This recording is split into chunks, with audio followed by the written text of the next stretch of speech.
first of all, that came from somebody in the Knicks organization, called him a dark horse candidate. Didn't say that he's going to get the job. Didn't say that he's lobbying for the job. But I did have to laugh a little bit when Isiah sent out a tweet saying that he's not interested in the job. Is he kidding me with that one? He really came back to Madison Square Garden to run the Liberty, which I'm sure he likes doing. But I think a guy like that, considering how everything ended in New York the first time, he's been dying for another opportunity to run any team in the NBA, any of the 30 teams. Right now there's a vacancy in New York. If you go back to Jim Dolan's statement from 6 years ago when he said, I will continue to solicit Isiah's views about basketball. He will always be a friend of mine, a friend of the organization. So to think that like Isiah Thomas is sitting back saying, no, I'm not really going to go for it right now. Maybe the next time the job becomes available. I understand why he's doing that. He doesn't want to make it seem like, he's leaking something out or he's lobbying for it. But, I'm going to go with what this person in the organization said, that you can never rule him out and that he's a dark horse candidate. So then where does it currently stand? Best you can tell. David Griffin is being brought in to talk about the general managership?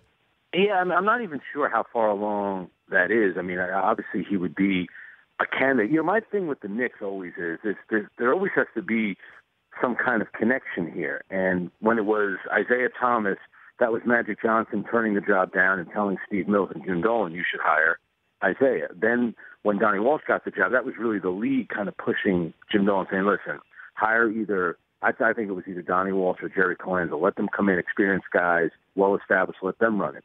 Then when it was Phil Jackson, it was Jim Dolan's relationship with Irving Azoff, the famous manager of the rock band The Eagles, who's friendly now with Jim Dolan. They're in business together. He's the one that brokered that deal with Phil Jackson. So to me, there always has to be some kind of connection. And as of right now, to me, there is no connection with David Griffin, unless maybe the Knicks are thinking, hey, somehow, some way we bring in David Griffin. Who knows? Maybe at some point we can get LeBron. I think that's a bit of a reach right now.